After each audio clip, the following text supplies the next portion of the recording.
John is Elias and John says, I'm not. Now, who is speaking the truth? Both are mighty messengers of God. According to Jesus, John the Baptist was the greatest of the Israelite prophets.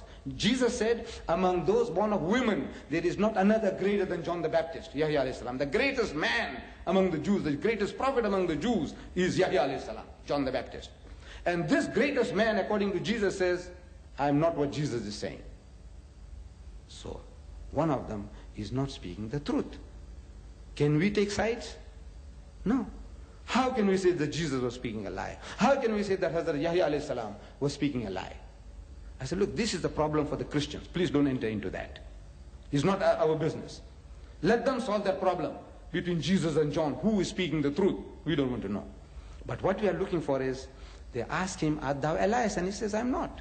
Then they ask him a third question, art thou that prophet? And he says, no. Amazing. Three things they ask him. Art thou the Christ? He says, no. Art thou Elias? He says, no. Art thou that prophet? He says, no. Then they remonstrate with him. He said, why then baptizest thou, if thou art not the Christ, neither Elias, nor that prophet? There are three questions, three negative answers, and three remonstrances, remonstrating with him. Why then are you doing this? But you know, the learned man of Christendom, he can't see three questions. He can't say three answers, he only sees two. You take any school child of standard 2 and you tell him to read that, he can see three. He'll tell you, look daddy, three questions are asked, three answers are given, and three times they're saying, why are you doing this if you are not this, not that, not that? But the learned man can't see, he's programmed not to see. You show it to him. You must show it to him. Say, look, simple. Man, it's like a baby class. You know, you're teaching these children kindergarten, Baba Black Sheep. It is easy as that. Art thou that prophet? And any Bible which has what is called a cross-reference, a concordance on the side, any Bible which has that, you'll find the word at the point, that prophet, you'll find a number. And you look at the number on the side, it'll tell you it refers to Deuteronomy 18:18. And we know that that prophet of Deuteronomy 18:18 is not Jesus but Muhammad. We are not denying Jesus. We believe that he was one of the mightiest messengers of God. We believe in his miraculous birth. We believe that he was the Messiah. We believe that he gave life to the dead by God's permission, and he healed those born blind and the lepers by God's permission. And we are not going to dispute the 1,000 prophecies they're talking about the coming of Christ. We are not disputing a single one of them. What we say is that this prophecy of Deuteronomy 18:18 does not refer to Jesus, but it refers to Muhammad. That is all. Now, you have to master this. And Jesus Christ gave them a test, which would like them to apply. He said, for there shall arise many false prophets and false Christs, who will show you great signs and wonders, miracles. False prophets can do that, he says. Many false prophets and false Christs, who will show you great signs and wonders. If it were possible to deceive the very elect, even the chosen one of his can be deceived. Such miracles they can perform. Then how are you going to know the true from the false? He said, by the fruit you shall know them.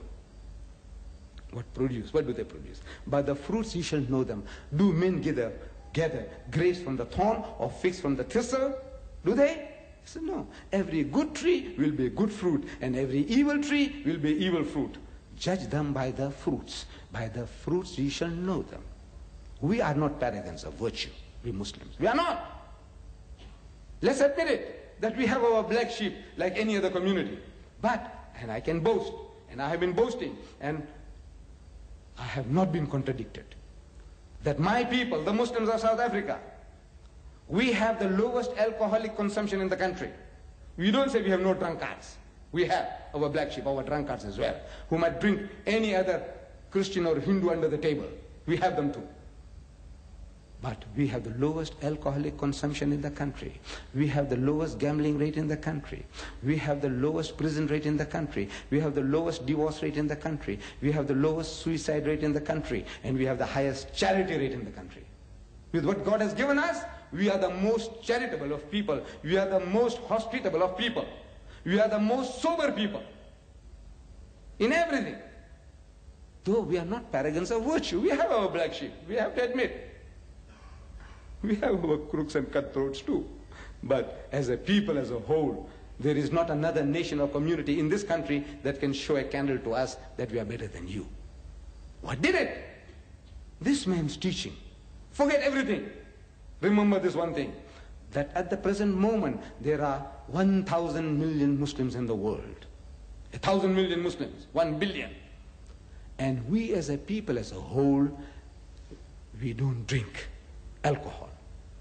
We are the biggest society of teetotalers in the world. People who don't imbibe alcohol. Biggest society in the world are the Muslims. Despite all our drunkards, we are still the biggest society of people who don't touch that stuff.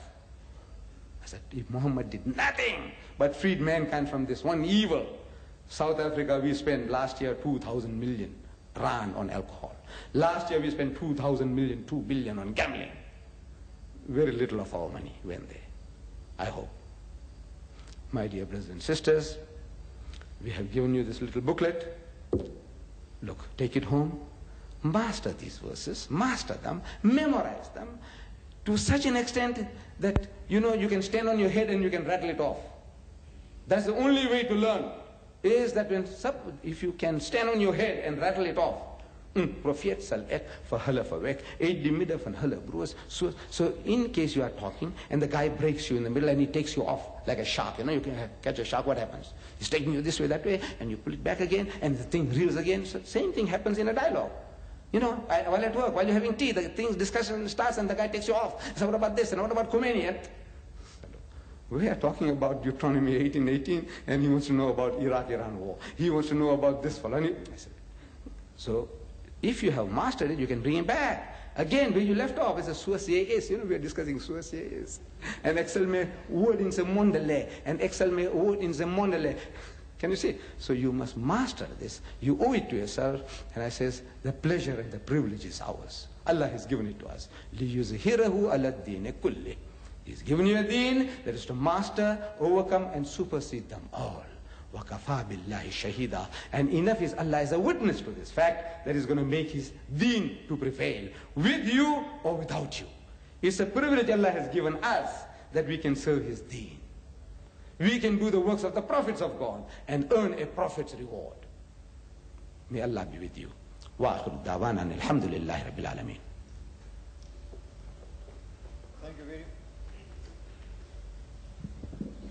Thank you very much, Brother Ahmed Deedat. Brothers and sisters, ladies and gentlemen, before we enter into questioning, I'd like to cover a few points. Number one, I did mention at the outset that this is the first of a series of lectures. We invite you to attend all those lectures. The first one, after tonight, will be tomorrow night at 8 o'clock in the Rockland Civic Center, Mitchell's Plain, where, as mentioned earlier, the topic will be Muhammad, the natural successor to Christ. For the rest, you can read it behind the pamphlet. We are making a video recording of whatever has been said and whatever will be said tonight.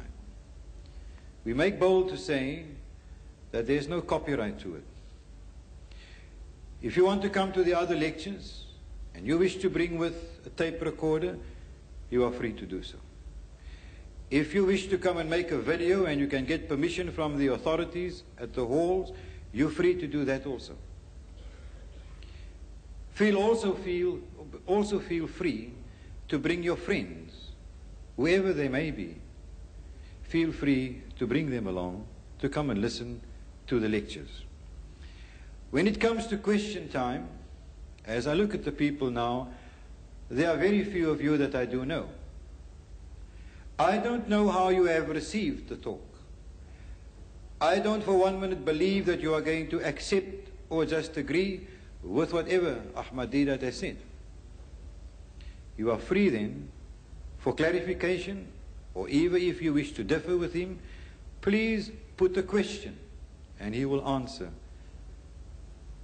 All I ask then is that first of all, you wait your turn, number one. Number two, ask one question at a time.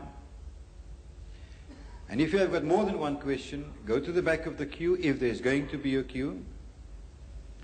Number three, I would like one thing, that if a person puts a question, and you feel in your